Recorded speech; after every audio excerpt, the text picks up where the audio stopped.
Maraming salamat sa patuloy na panunood dito sa aking channel. Lalong-lalo na sa mga solid na sumusuporta. Thank you very much. Let's go! Bagamat na sinabi ni Lloyd na hindi magagawang pigilan ng demonyo ang pangarap niya, ay sinabi nito na, ang utang ang pinakamalaking balakid sa daan nito para sa kanyang inaasam-asam na buhay.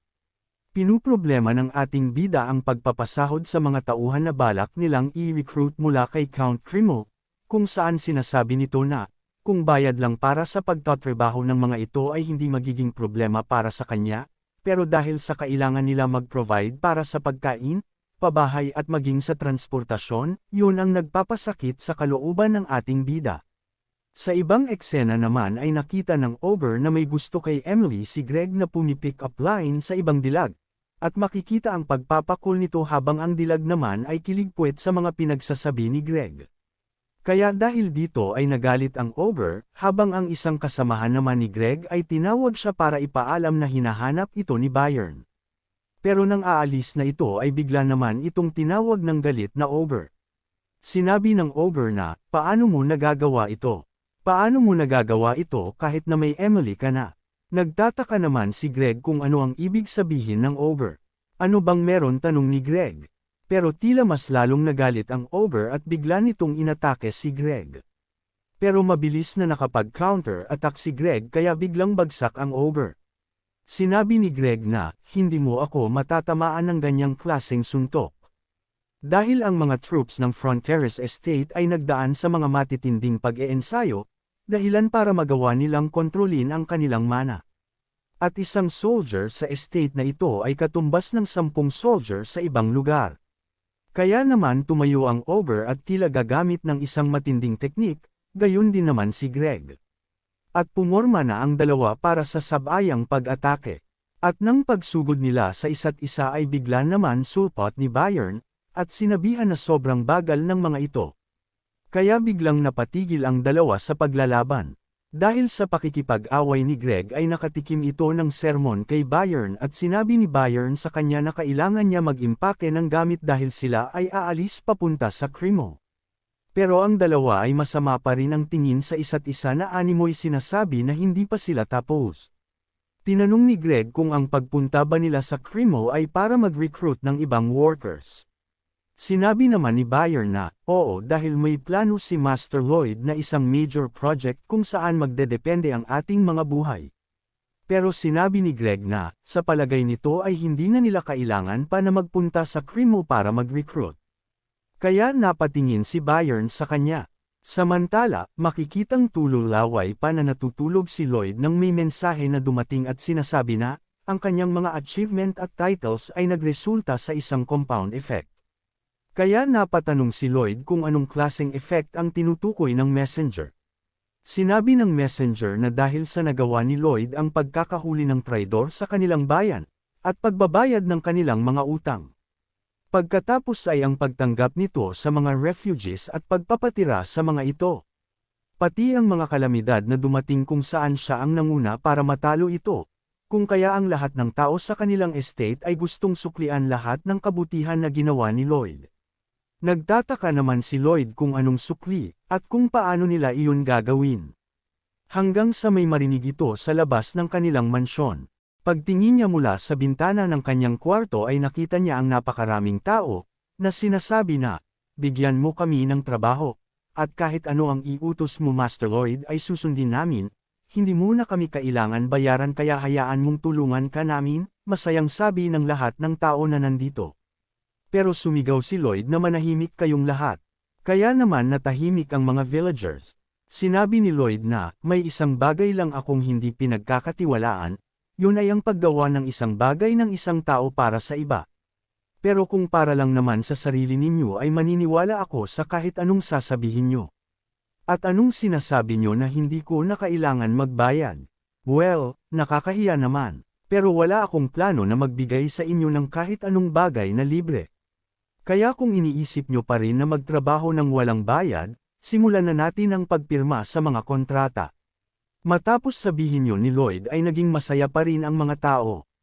Dahil dito ay sobrang na-touch ang ating bida kaya di nito maiwasan na maluha ng konti. Sa isang banda naman ay makikita ang isang ibon na tagapaghatid ng sulat na papunta sa Asfahan. Ang sulat ay galing sa isang espiya ni Samarkand, kung saan sinasabi sa sulat na ang village sa kanluran ay maraming naglalakihang mga halimaw, kung saan meron isang ibon na mabilis lumipad sa himpapawid, ang beast na kayang baliktarin ang mundo, ang isang leviathan na kayang umubos ng tubig sa karagatan, isang serpent na kayang lumunok ng isang buong bundok, at ang isang demonyong may malakas na pagsigaw na tago sa langit at lupa. Sinasabi rin sa sulat na, ang mga workers sa village na ito ay kayang tumalo ng isang ogre gamit lamang ang kamao at ang isang matanda na kayang kumilos na kasing bilis ng hangin. Dagdag pa sa sulat na ang lakas ng hukbo sa village na ito ay hindi kapani-paniwala. Kaya napasabi na lang si Samarkand kung anong klaseng lugar ang tinutukoy ng kanyang espiya. Samantala sa lugar ng mga Lacuna, ay makikita si Diego na pinag-aaway ang dalawang lalaki. Sinasabi nito na, magsuntukan kayo na parang may galit sa isa't isa. Kaya napatigil ang dalawang lalaki. Pero pinagbantaan ito ni Diego at sinabi na, gusto nyo ba na makita ang mga asawa at anak ninyo na mamatay sa gutom? Dahil dito ay nagpatuloy ang dalawa sa pagsusuntukan, na ikinatuwa naman ng couple na si Diego. Pero biglang sulpot ng ating bida na si Lloyd sa tabi ni Diego. Kaya naman nang makita ito ni Diego ay halos humiwalay ang kaluluwa nito sa katawan sa takot. Tinanong ni Lloyd si Diego kung sino ang dalawang lalaki na pinag-aaway niya. Sumagot naman si Diego na, sila ay mga mabababang alipin dito sa aming estate. Kaya sinabi ni Lloyd na, hindi ba masarap ang maging isang makapangyarihang tao? Dahil magagawa mo ang masasayang bagay na tulad nito, tama ba? Pero nanginginig na sumagot si Diego na hindi naman. Pero sinabi ni Lloyd na, gusto niya rin itong subukan. Pero natatakot na sumagot si Diego na, hindi niya iyon makakayang gawin na iutos sa isang tao na katulad ni Lloyd at tinawag niya pa itong Lord. Pero sinabi ni Lloyd na, ano bang sinasabi mong baliw ka? Ako ang nag-uutos sa iyo na lumaban. Kaya tila nanigas si Diego dahil alam na nito ang kanyang sasapitin, lalo na nang sabihin ni Lloyd na, si Diego na ang sa red corner, habang ang sa blue corner naman ay si Javier. Kaya naman naglabas agad si Javier ng Aura Sword at sinabi na, dahil ito ay utos ng anak ng Count, ay wala na itong choice kundi ang mag-participate.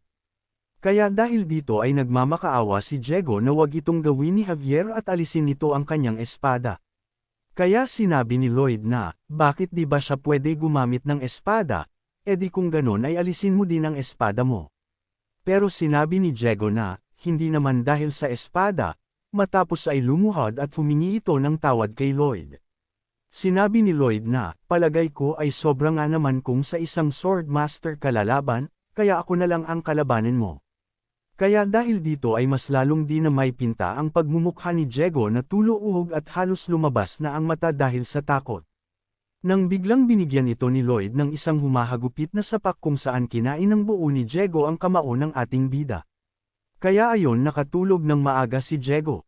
Pagkatapos ay sinabi ni Lloyd sa dalawang lalaki na, magpunta sila sa Front Terrace Estate at hanapin si Bayern, dahil mula ngayon sila ay resident na ng kanilang bayan. Kaya naman no touch ang mga ito sa kabaitang ipinakita ni Lloyd. Samantala si Visconde Lacuna naman ay tila gulat na gulat.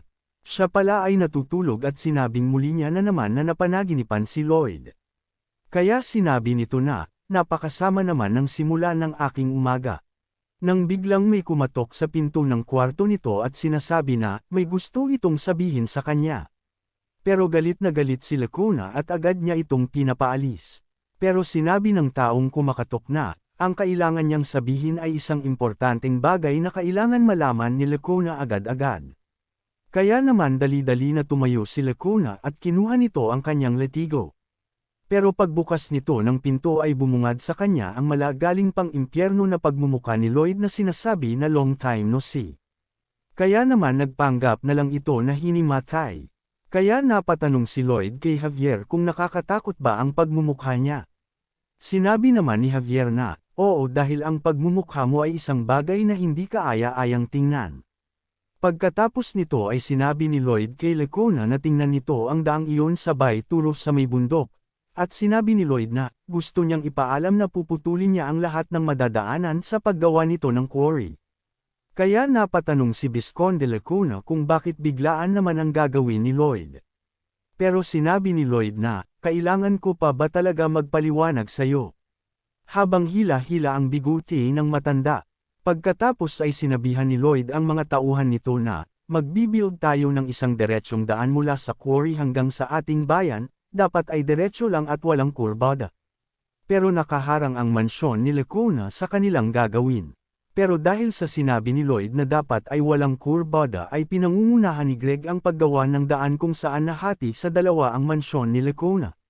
Sinabi ni Lloyd sa Visconde na, huwag kang mag-alala dahil iginawa na kita ng bahay na iyong tutuluyan, at ang iyong mga alipin ay lilipat na sa aming bayan. At hindi mo na rin aalalahanin dahil bibigyan naman kita ng kasama. Laglag pa nga ni Lacuna nang makita ang bahay na sinasabi ni Lloyd at ang taong makakasama nila. Dito ay sinasabi ni Lloyd sa sarili na, ang isyu na haharapin nila ay ang mga putik. Kung saan kung iaasa niya naman sa mga trabahador ay maaari lang ito magdulot ng sakuna at ikamatay ng mga ito. Patuloy sa pag-iisip si Lloyd sa solusyon na maaari niyang gawin. Iniisip nito kung saan siya makakahanap ng isang alipin na kayang maglabas ng isang napakalaking init. Hanggang sa napasnap ito na senyales na may naisip na ito at sinabi na sa sarili na, tama. Iyon nga ang tamang alipin para dito. Kaya nagpunta ito sa blacksmith na si Corgedes at sinabi na igawa sila ng armor na mula sa dagta ng puno ng Elencia. Kaya tinanong ni Corgedes kung bakit niya kailangan gumawa ng ganoong armor. Huhuli ba kayo ng dragon o kung anumang bagay? Sinabi ni Lloyd na oo, huhuli sila ng dragon. Sino naman ang gagawa nun, tanong ni Corgedes. Sumagot naman si Lloyd na siya. Sabay turo kay Javier na nasa likod nito. Hanggang dito na lang muna. Salamat sa panunood. Shoutout sa'yo, Sleepmanart 4861 at sa'yo Idol Ariel Albino 3575. Solid kayo mga idol. Salamat.